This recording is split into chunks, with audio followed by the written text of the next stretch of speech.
سرگذشت این شاعر شهیر در یک زمان خیلی پرتلاطم تاریخی گذشته است و در چنین یک ایام بسیار پرتلاطم و دهشتبار تاریخی و عرصه ادبیات قدم نهادن حافظ شیرازی نیز خیلی رمزی است. این ادیب سخنشناس و سخنور و موقع شناس توانست که با آثار دلاشوب خود برای آرام کردن روح شکسته مردم زحمت و تلاش‌های زیادی بکشد و مردم را به آرامی و آسایشتگی دعوت بنماید. با شاهان زمانه مناسبت نیکو داشت. خیلی چیزی طبیعی بود. مثلا با حاکمان زمان در مراسا بودن. وقتی که حافظ خود تعلیم میدهد که آسایش دوگیتی تفسیر این دو حرف است: با دوستان مروت، با دشمنان مدارا.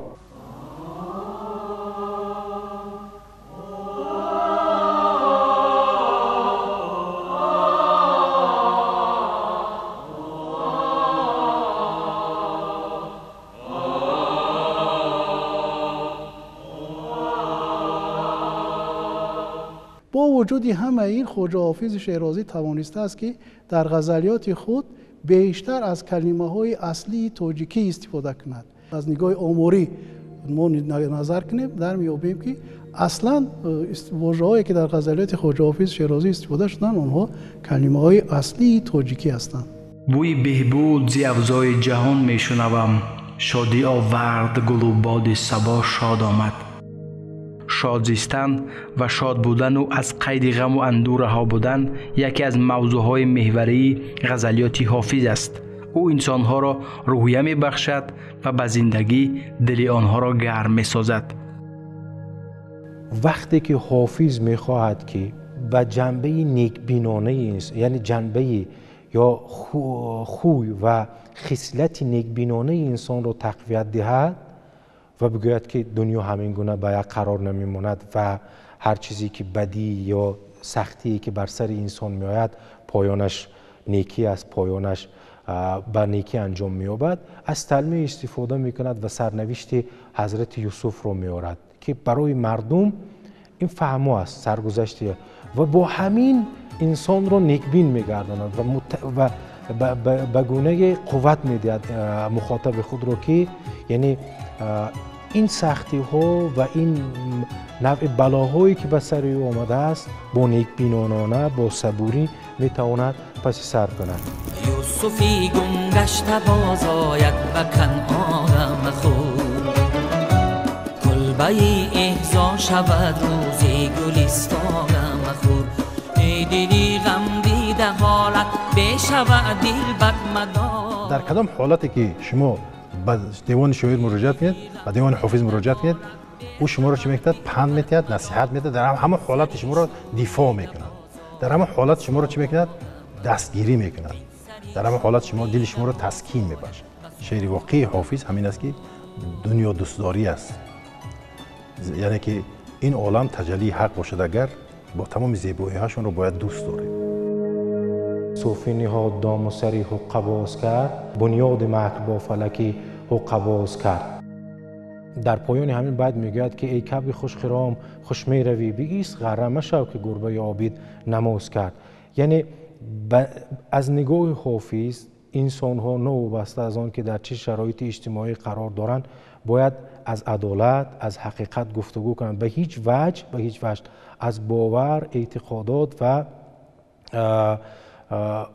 عناصر دیگری که به اعتقادات دینی و مذهبی مردم ارتباط دارد استفاده نکنند. یا میگوید که واعظان که جلوه در محراب و منبر میکنند چون به خلوت میروند آن کار دیگر میکنند.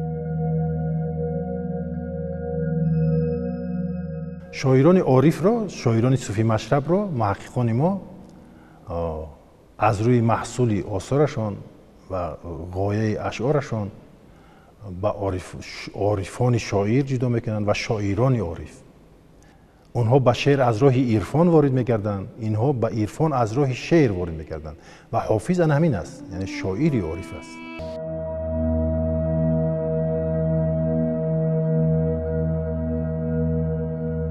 در اشعار حافظ ما چند مفهوم رو مشاهده میکنیم که همواره هم ردیفند و در مقابل هم قرار دارند. از یک سو هم رند و از سوی دیگری هم زاهد و صوفی. بروی زاهد و دعوت مکنم سوی بهشت، که خدا در ازل از اهل بهشتم بسریشت. یک جو از خرمنی هستی نتواند برداشت، هر که در کوی فنا در ره حق دانه نکیشت. اگر ما نیکو نظر اندازیم در شعر حافظ همه وقت زاهد، صوفی، شیخ منفی هستند، در هیچ جا آنها مثبت نیستند. و حافظ همه اونهایی را که دنیا را زیبایی های دنیا را انکار میکنن، آباد کردن دنیا را انکار میکنن، دلخوشی را در این دنیا انکار میکنن، حافظ آنها را محکوم میکنن. زاهد شراب کوثر و حافظ پیاله خواست، تا در میانه خواسته ای کردگار چیست. حافظ بارها خودش را رند تخلص میکند و اشعارش را رندانه میداند و اگر به معنی لغوی و مخصوصا اصطلاحی رند ما توجه کنیم، رند یک شخص راستگو، ناترس، دلیر، زیرک و آگاه است که نوبسته از آن که در تحت چه شرایط قرار میگیرد از راستی، حقیقت و درستی دفاع میکند. بیشتر شعر حافظ وقتی ما موغ رو میبینیم، مای رو میبینیم، موغ بچه رو میبینیم، دایر مغان میبینیم، همین چیزا مربوط هم به دنیای فکری مکتب مهرپرستی که در شعر حافظ از این مکتب فکری خیلی خوب استفاده کرده است. حافظ بدون شک در از شروع از نخستین زمینه شعرسازی خود از حرف، هم آوا هم حرف، هم صداناک هم همصدا که ما میگیم هم آوایی هم حروفی در اصطلاح ادبیات ما مشهور است، هم واژگان، هم ترکیب ها و هم قالب مصرع، بیت، عروض، قافیه، ردیف و موسیقی معنوی یکسان استفاده میکنه. امکان ندارد ما وقتی که به دیوان حافظ مراجعت میکنیم به طور حیرت آور همین همنواختی مشاهده میشه.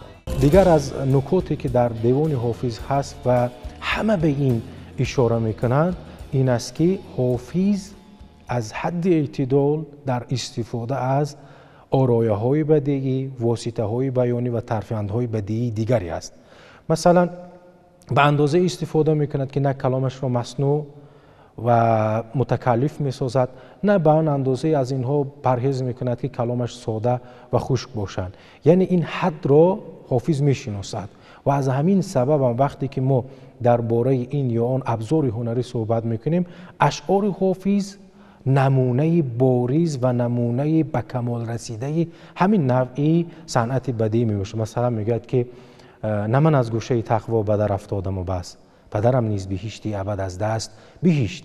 و همین همشکلی واژگان و معنی متفاوت داشتن آنها در ذهن خواننده زیبایی خلق میکند.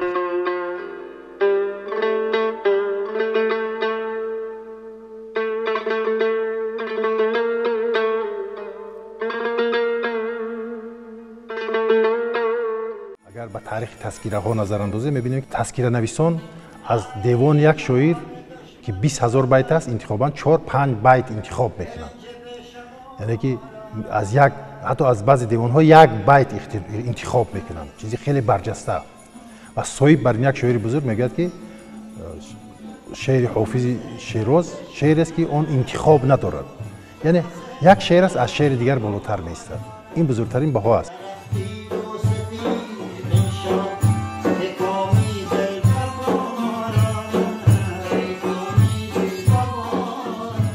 فخریت در ادبیات تاجیک ژانر خیلی معمول است. شروع از رودکی تا به شاعران معاصر فخریه‌های زیاد در وصف خویش گفتند، از جمله خواجه شمس‌الدین محمد حافظ شیرازی نیست. اعتبار این فخریه در آن است که استوارند از خودشناسی ایجادی او. مثلا میگد که صبحدم از عرش می آمد خروش عقل گفت، قدسیان گویی که شعر حافظ از بر میگه. یا میگد که کسی گیرد خطا بر نظم حافظ که یجش لطف در گوهر نباشد. این گونه اشعار فخریه در مخصوصا در قسمت بیت مقطع یا که هم تخلص شاعر آمده است زیاد میتوانیم ببینیم. کس چه حافظ نکشود از رخی اندیشه نقاب تا سری زلفی سخن را به قلم شانه زدن. این اشاره دارد به همه چی، به مهارت هنری، به مهارت ایجادی، به هنر سخنوری خود اشاره میکنند.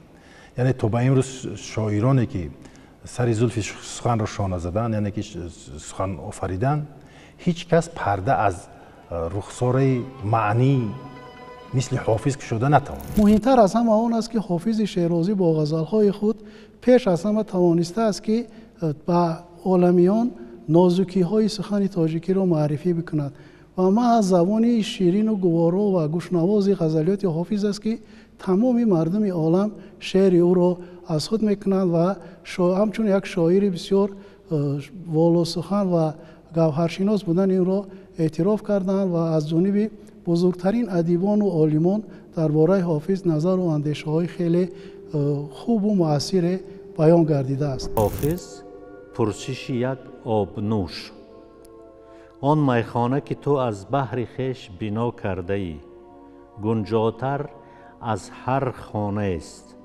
می که تو در آن پرورده ای همه عالم آن را در کشیدن نتوانند.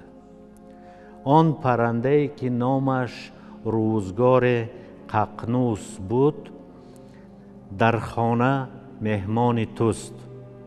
آن موشه که کوه زاد همانا خود تویی. همه و هیچ تویی، می و میخانه تویی، ققنوس تویی، کوه تویی، موش تویی.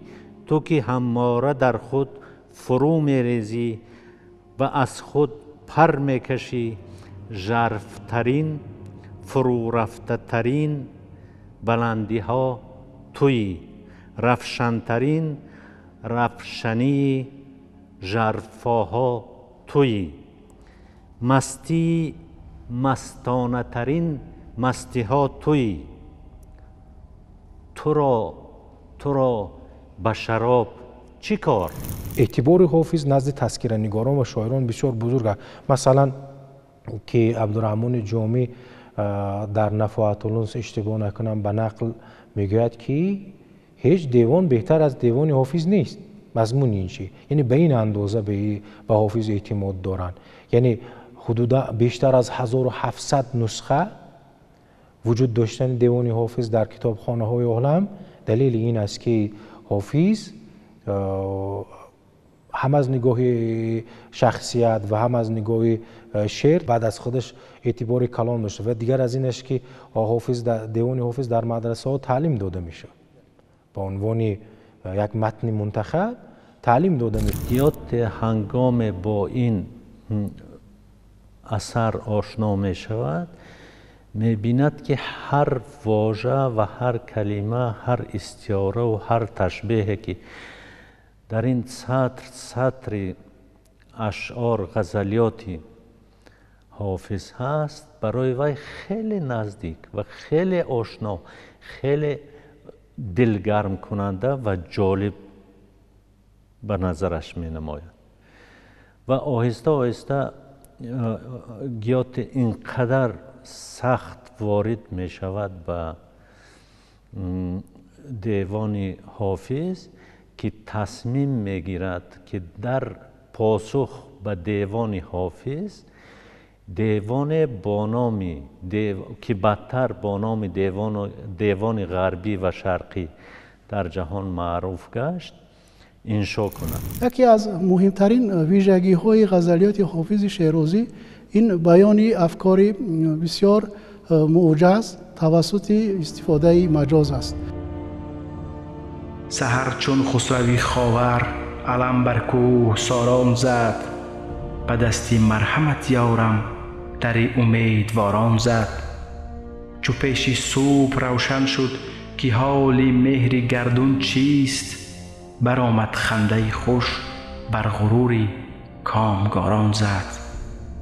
یعنی علم بر کوهساران زدن اگر تصور کنیم وقتی که آفتاب میبراید یک سرخی در طرف شرق با بنیاد پیدا می شود و همین را خواجه حافظ شیرازی علم گفته است، پرچم گفته است، یعنی پرچم روز گفته است و گفته است که این روز شد، صبح شد و خسرو خاور در مجموع همون آفتاب است.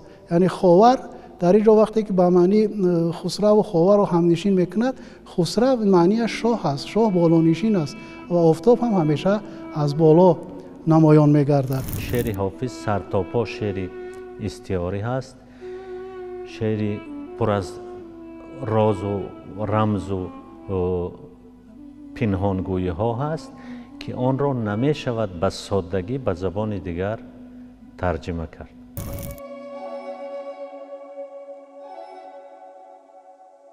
Preachers who display their piety in prayer and pulpit behave differently when they're alone.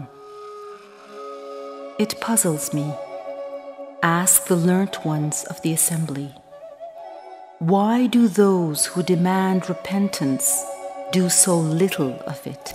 حافظ را محققان از زنده ترین شاعران روزگار دانستند، زیرا با توجه به اینکه امروز در روزگار معاصر چالش‌های گوناگون اجتماعی، اقتصادی، سیاسی وجود دارد، همچنان مردم به اشعار حافظ توجه دارند و اشعار حافظ، نکته‌هایی که در اشعار حافظ نهفتند امروز نیز به نیازهای جامعه ما پاسخ می‌گویند و مردم از حکمت حافظ، از اشعار حافظ، از دردانه‌هایی که در غزلیات خود نهفته است بهره‌مند می‌شوند. هر کس به طور خود از شعر حافظ برداشت می‌کند و این برداشت هر نفر وابسته است به سطح جهانبینی و شعرفهمی او.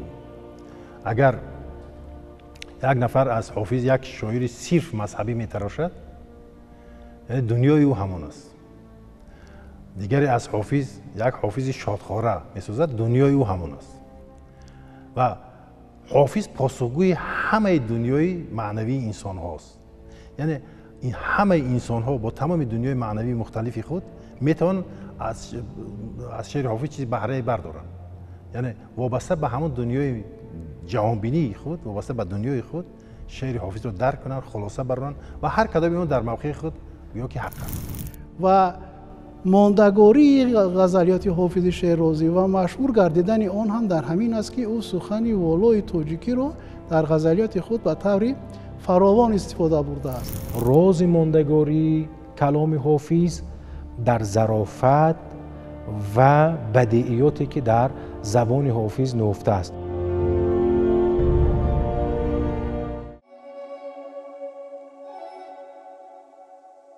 Preachers who display their piety in prayer and pulpit behave differently when they're alone. It puzzles me. Ask the learnt ones of the assembly. Why do those who demand repentance do so little of it?